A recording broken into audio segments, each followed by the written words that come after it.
Reading with your kids. Hola, ni hao, konnichiwa, assalamu alaikum, shalom, mahaba, moni moli wanji, namaste, jambo, bienvenidos. Hi, my name is Jedley, and this is the Reading with Your Kids podcast.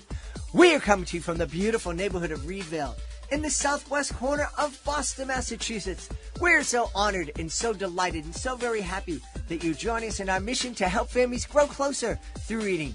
Please be sure to subscribe to the show on the iHeartRadio app, on Apple Podcasts, Spotify, Amazon Music, wherever you find your podcasts. Our guest today is Heather Fontaine Youngs.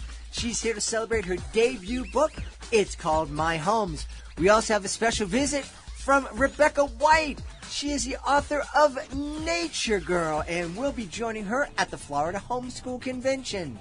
Before we invite our guests into the studio, we want to let you know that this episode of the Reading with Your Kids podcast is brought to you by Skipper, Friend, or Foe, written by Kelly Sanchez. It's a Reading with Your Kids certified great read. As an educator and a mother, author Kelly Sanchez put all of her 20 years of experience working with kids into writing Skipper, Friend, or Foe, a distracting mystery within life's traumatic events. A coming-of-age mystery novel for preteens and teens, Skipper is notable for boys, uniquely exploring a boy's emotional viewpoint. Kelly Sanchez helps children who are going through tough times understand their feelings, whatever they are, and help them understand that they're normal. And our hero, Michael, shows them that this is the case. This is a really, really fun book. You want to add it to your family library. It's called Skipper, Friend, or Foe by Kelly Sanchez. It's a Reading with Your Kids certified great read.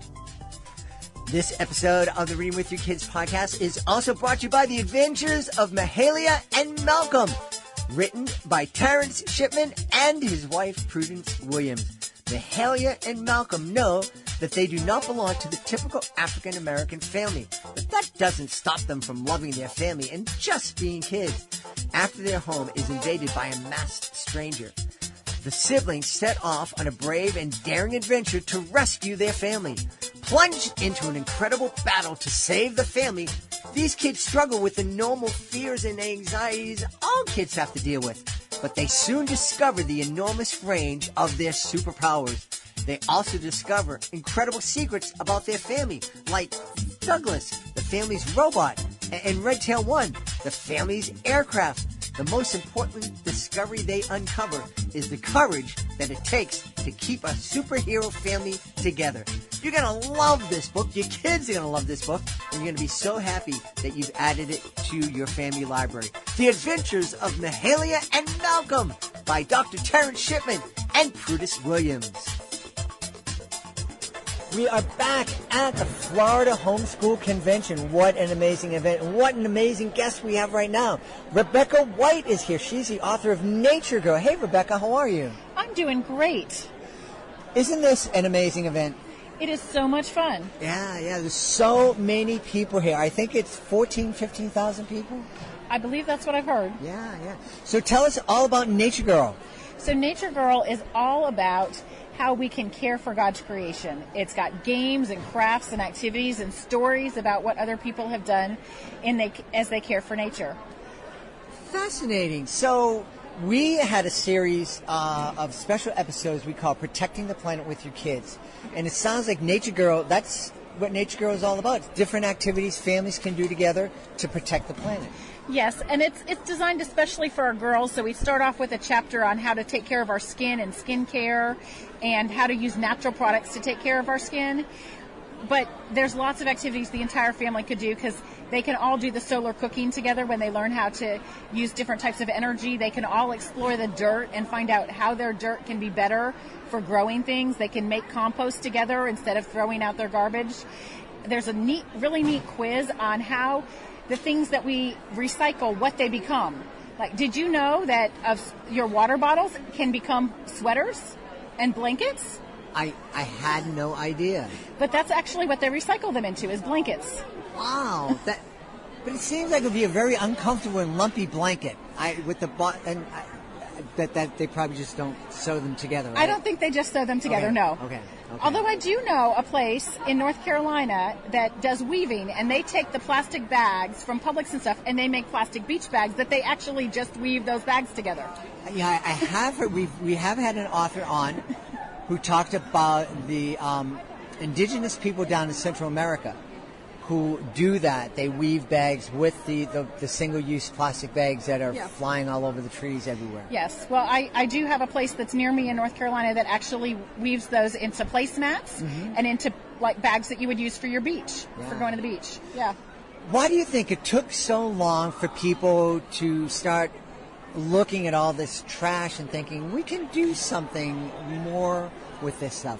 Well, for a long time, we did that. It wasn't really until the last century that we had all this trash because people didn't have any choice. They didn't have big garbage dumps, so you couldn't go throw things away. So you did reuse and recycle everything. I mean, our great-grandparents definitely did that. But then we went to a point where it was convenient to throw it away. And then we started realizing how bad that was for our planet. And then we started taking care of things a little bit better. Hey, Rebecca, what inspired you to write Nature Girl? I love having fun and creating things. I was a teacher before I was an author, and I loved sharing things that were exciting with my class, and it was just a way that I could impact Christians to realize how important it was to take care of God's creation and who God was to them through His creation. Now, you've mentioned that the book talks about God and from a Christian perspective. Can a family that may be from a different faith tradition or maybe not have a faith tradition also get something out of Nature Girl? Well, sure, because even though we talk about how God created the earth and how we should take care of it, the ways that we take care of it can be used by anyone, because taking care of the earth is something all of us should be stewards of. It doesn't matter where we think the earth was created from. We still need to take care of it if we want it to be something that those of it people in the future will be able to enjoy. Yeah, absolutely. I know Nature Girl, you said it's, you wrote it for girls, and you started off saying, we can learn how to take care of our skin, and I'm getting close to 100 years old, and my beautiful wife wants me to take better care of my skin. Is there something in there for an old guy like me? Well, you could still use an avocado mask to smooth your skin out, or an oatmeal and honey mask. Oatmeal and honey mask. My beautiful wife, you may hear in the background giggling and guffawing here. Or what your wife may like is for you to make brown sugar foot scrub that she can use on her feet. I don't know about you, but my feet are tired after a day here. And this sugar foot scrub is a really nice way to pamper my feet after a day on my feet at a fair, whatever way it is. But certainly at this homeschool festival, it certainly has been a day on my feet each day. And it certainly is nice to pamper them, no matter who I am. All right. That sounds good. Well, Rebecca, people are going to want to know where they can go to learn more about you, learn more about Nature Girl, and learn more about the other books that you've created. My website is part of my mother's website, so KarenHWhiting.com is where you would go to get to all of my books. Excellent.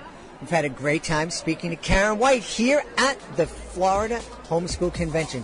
Hey, Rebecca, thanks so much. Thank you. We hope you enjoyed our conversation with Rebecca White, finding out about Nature Girl. We met Rebecca at the Florida Homeschool Association Convention. What an event. We met a number of other authors, and we're going to be featuring them throughout the course of the month of June here in 2022.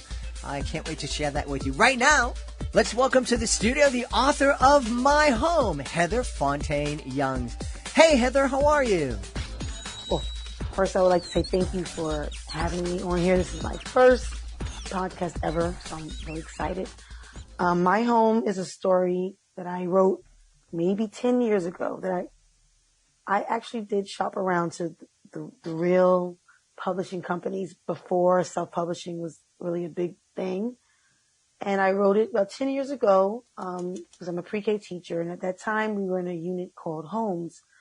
And I realized we're learning about homes, apartments, houses, dens, caves, but we're not speaking of, temporary homes that some of my students have lived in. So then that's when the idea came for me to write a short children's story that can help introduce the topic of homelessness and temporary homes and shelters. So around 10 years ago, I wrote it. My daughter, I used her picture of her as my inspiration for the cover, and I put it away, and I rediscovered it maybe in November and said, oh my goodness, I need to do this. So I said, this is the time. I was home, so I decided to take the leap of faith and have it self-published this time, as well as illustrate the book myself. So wonderful. I'm sure that the reason the traditional publishing houses didn't bite at your book 10 years ago is that they weren't talking about a lot of real subjects back then. And homelessness, especially when you're talking about a book for young kids, I'm sure that was a topic that frightened a lot of those publishers. I didn't think about that, but that's possible. Yeah. I mean, it was 10 years ago. That is a long time ago. Yeah. And, I've mentioned on the podcast that my beautiful wife just retired after teaching the Boston public school systems for 34 years. And the thing that always surprised me, even though it's been something that she's been dealing with and telling me about for 34 years, is that there is there's way too many kids in places like Boston and the Bronx and Baltimore and other big cities that are homeless or living in some type of shelter. It's true. Yeah. It's a lot, and to not really speak about it makes it even more, I guess taboo. Talk about that for a minute, please. As a teacher, you're dealing with very young kids. I think you were saying the pre-K.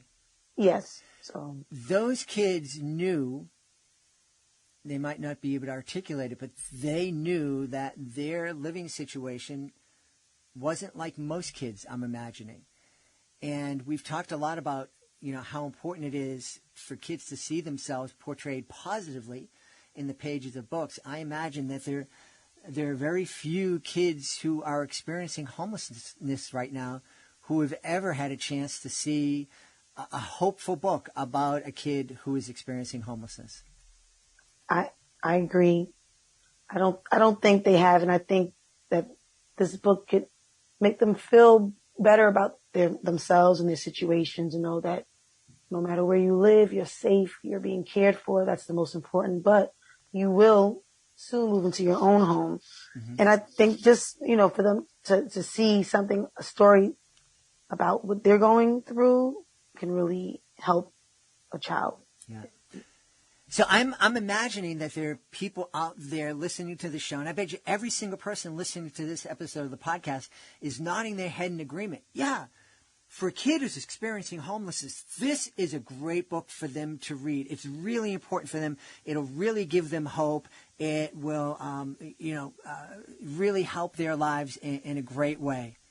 But my kid's not experiencing homelessness. Why should my 5, 6, 7-year-old kid, why should we be reading a book about homelessness with my kids?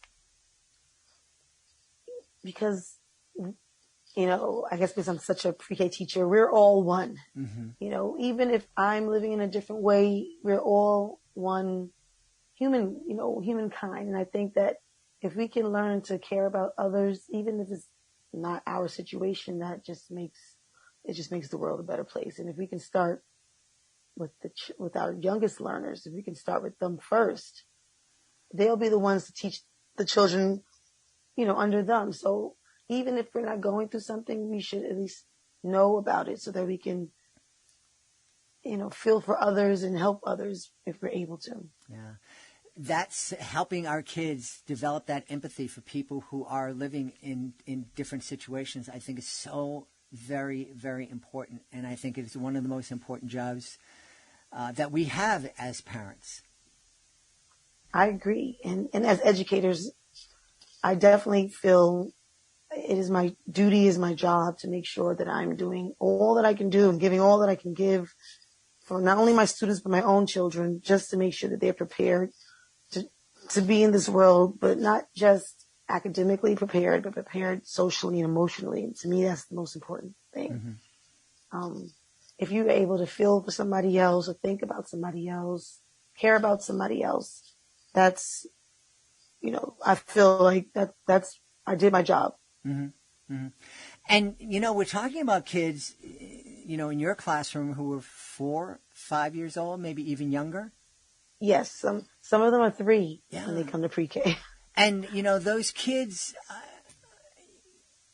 when we come into the world, when everybody comes into the world, it's all about us. I'm cold. I'm hungry. I'm crying. I need to go to bed. This idea that we come into the world thinking about others, not so much. We're just worried about, what I need at this moment because I'm helpless and I need to get some attention. A 3 or 4-year-old is not all that far away from that infant me stage. And it's really important for us to help them at that young age develop empathy and help them understand that we all might be, living in this world together, but we're not all in the same boat. Mm-hmm. And at that age, they're like a sponge. So it's the best time to introduce these type of things, these type of topics. Because while they are, self-centered naturally because that's just the age, they also so very loving and they like to learn and express themselves. So that's why I love pre-K and early childhood, especially that age, because they just know how to do just enough, but they're still young enough where you really can mold them and really instill in them important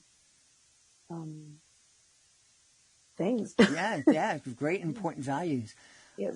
Tell me, Heather, you were a teacher for a couple of decades and one of the tougher systems in the country. What was it that kept you in that job, a very, very difficult and stressful job? I loved my students. I love my students.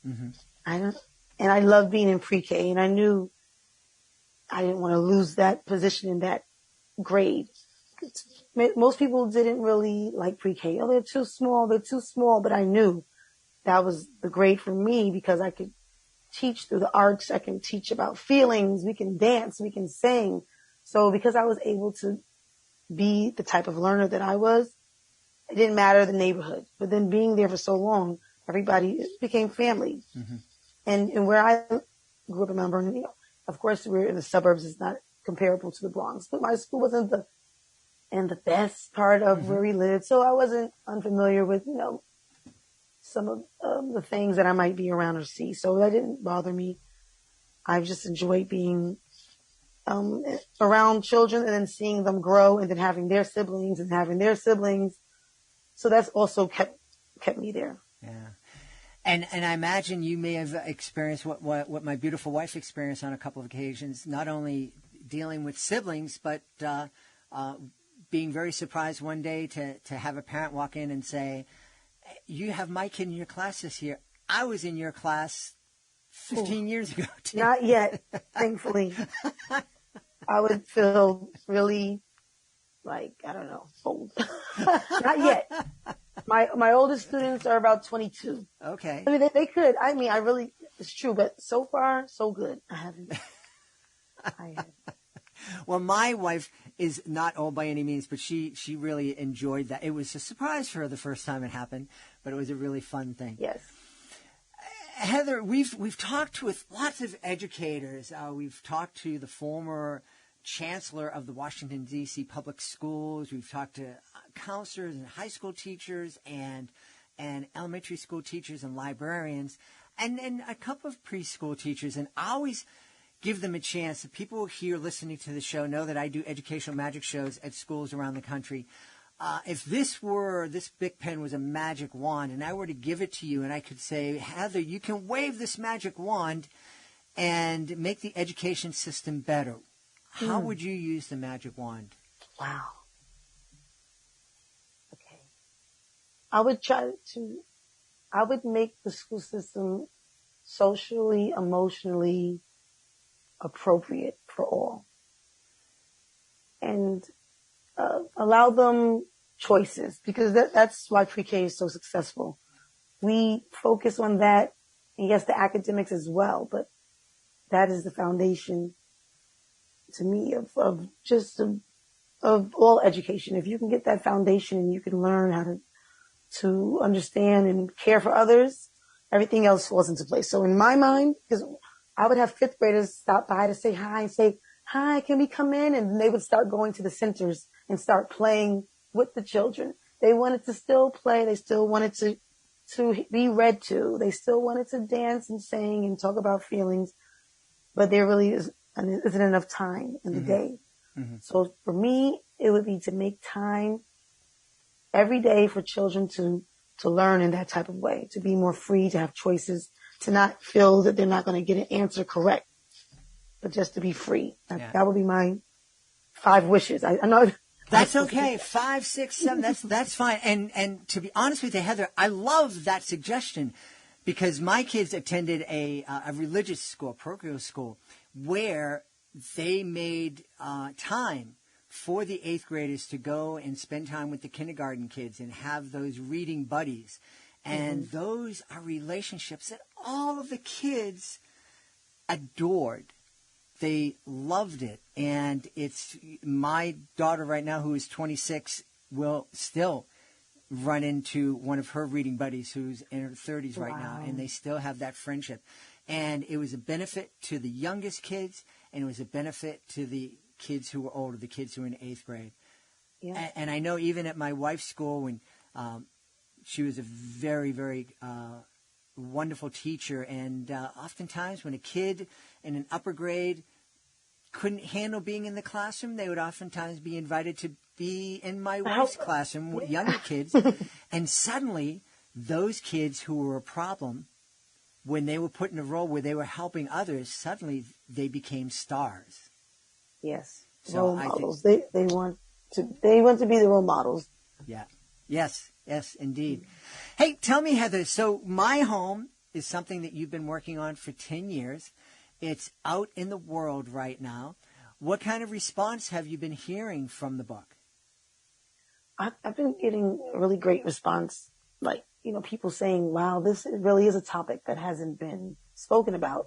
And because the topic can lead into deeper conversations, I didn't want to make it so serious, but it can still allow a person to talk about why they're in their shelter, but maybe they were afraid to even speak about that. So, that's. Is there a way, Heather, do you know of a way I'm imagining, and I know my kids, thinking back to my kids, if we were sitting down when my kids were 3 and 5, and we were reading My Home together, I know the first thing that my kids would have said to me is, hey, what can we do to help a family that's experiencing homelessness? Do you have a suggestion for a family that might be listening whose kids may have that same reaction? Well, I would say maybe research in your area, shelters that might be in your area that you didn't know about, that maybe you can offer time, donate clothes, books, things like that. I have one here where I live. And that could be the first step. The first step is to just see if there's any in your neighborhood and what you can do in your community, what you can do to help with somebody that might need something. Because maybe their situation is like the character in my book. Maybe their home did catch on fire. Maybe they don't have the things they need. So sometimes they need donations because people of those type of situations. Yeah. I think, Heather, I'm not sure if it was you that I shared this with, when my son was probably maybe 4 or 5 months old. He came out on tour. My wife was still on maternity leave, and they came out on tour. I was touring Pennsylvania with my magic show, and we were in a hotel, a high-rise hotel in Pittsburgh, and the fire alarm went off. And we just assumed, going into hotels, that happens a lot. Someone hits a button, someone smokes where they shouldn't smoke. So we were in the fire tower waiting for the all clear to go back, and I was with my baby and my wife, and we were kind of calm and we weren't worried. But there was another family in that tower with us, and the kids were hysterical. And my first reaction is, we're safe, what's the big... And then I learned that they were in that hotel because they were burnt out of their home. Very much like your character. Yes.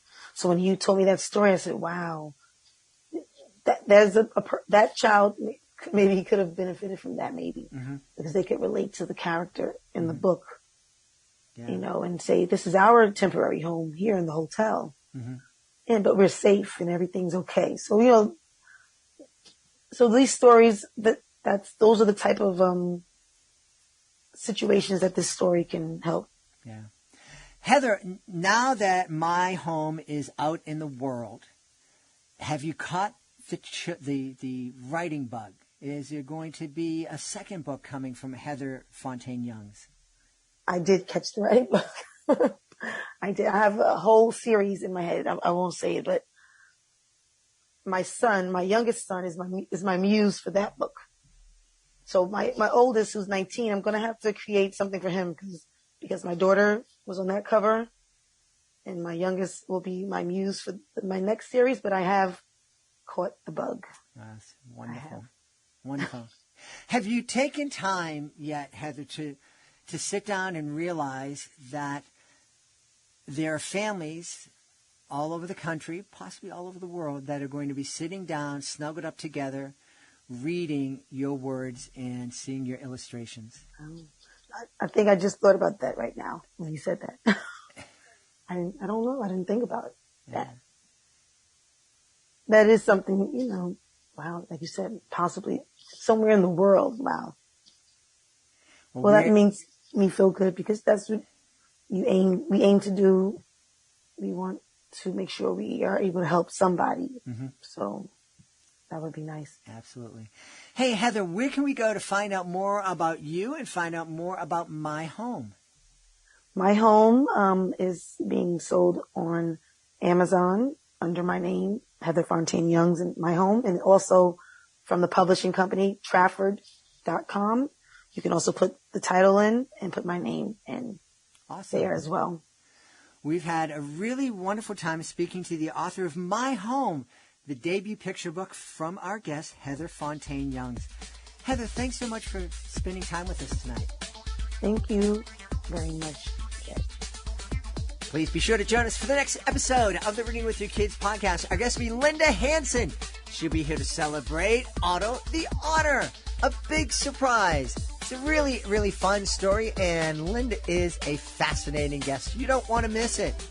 Hey, if you are the author of a fantastic children's book, please be sure to visit our website, readingwithyourkids.com. Click on the Authors Click Here button at the top of the page to find out how we can help you let the world know about your fantastic children's book. You can be a guest here on the show. You can submit your book to our Certified Great Read panel, and you can take part in our monthly promotion programs. I want to thank the folks who made today's show so wonderful. Of course, I want to start by thanking both of our guests, Heather Fontaine Youngs. Please be sure to check out My Home, and also Rebecca White, author of Nature Girl.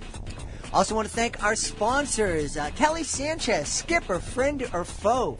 It's a Certified Great Read. Speaking of Certified Great Read, our other sponsor, The Adventures of Mahala and Malcolm by Dr. Terrence Shipman and Prudence William, is also a Reading with Your Kids Certified Great Read. I want to thank my incredible team, and what a team I have. Fatima Khan, Rory Grady, Nicole Belcastro, Ashley Contreras, Marabella Q, Rain Pan. I want to thank my beautiful wife for all the support she gives me. Most of all, we all want to thank you. Thank you so much for taking the time to join us today, and as always, thank you so very much for taking the time to make the world a better place by reading with your kids. I'll be looking for you in the next edition of the Reading with Your Kids podcast.